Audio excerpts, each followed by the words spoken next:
Hey everyone. I caught this raccoon the other day. The young one, I'm sure a lot of you saw on my Instagram. I just wanted to show you guys how to measure an animal to collect some data. It's not hard. Just need,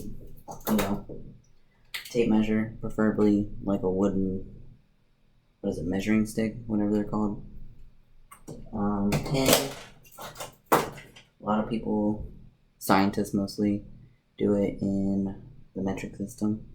So something that is in centimeters and inches would be great. Can't see that, but whatever. So like I said, what you do is line up the tip of the nose with the end of the stick. If I had a different setup, you would see that it is indeed lined up. What I like to do, since I don't have like a solid stick, just line up the end of the tail vertebrae with the ruler or whatever. Put my fingertip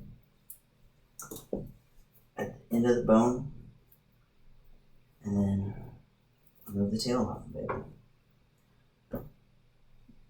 Keep an eye on where that is. And since this one doesn't have a metric measurement, I take this one, the small one that is,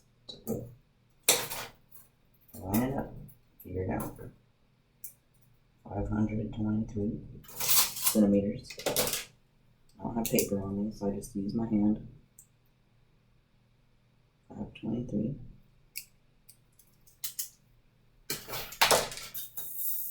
After you measure the body, you measure the tail. And that's the groundhog I caught the other day. The one with no tail. It's very short. So when you measure the tail, you actually, you're actually measuring from the pelvic bone.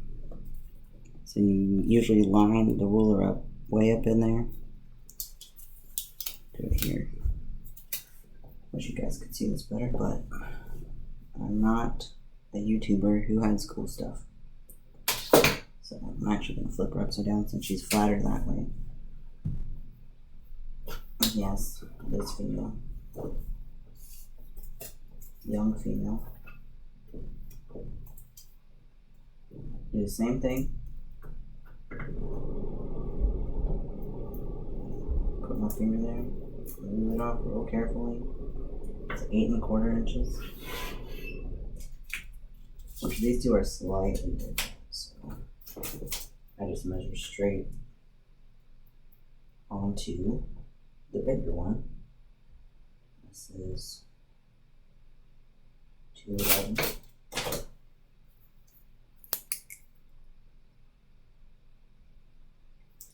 After that, I don't use this one anymore because it's not what I need. It's easier to just do the small one. What we're going to measure now is the hind foot. Usually the left one is done. This one. And she's mostly frozen still. So something I forgot to mention, before you measure the total length of the animal, you want to straighten them out as much as possible. If you've frozen them, it's easier if you haven't frozen them. Straighten them out. Lay them down. You don't want to lay them flat, like completely, and stretch out their vertebrae. That's a no-no. You just want their head straight, parallel to whatever surface they're laying on. Alright. And the foot. Measure from the heel, right here, to the tip of the toenail.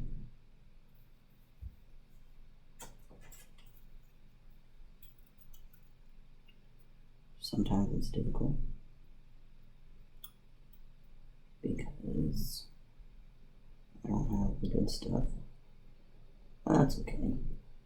Work with what you got, right? That is, what's that, 8, 9?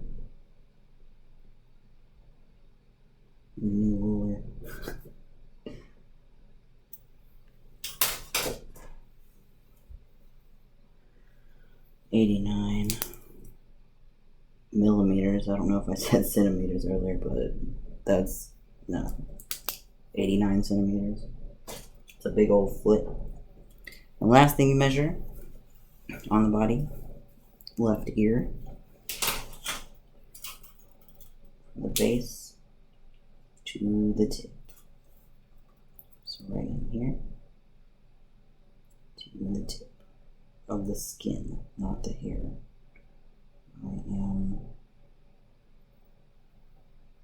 I do need a new one. I can't read that at all. Let's see. It's after 50.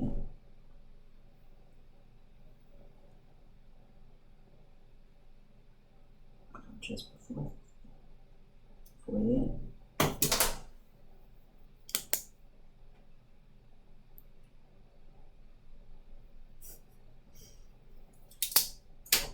That's for length, anything.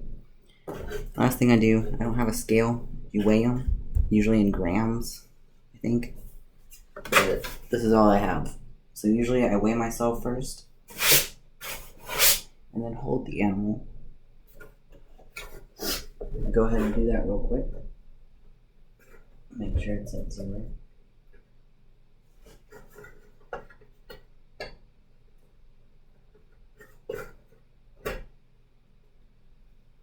Also just lay them on it, but sometimes if they're too big, it's hard to read. So this one's small enough. I can just lay her over. Maybe. I move her far out the way. She's just over 5 pounds. This is not accurate at all, which sucks. But you gotta do what you can with what you got. So I would say, wow, it's almost 6 pounds.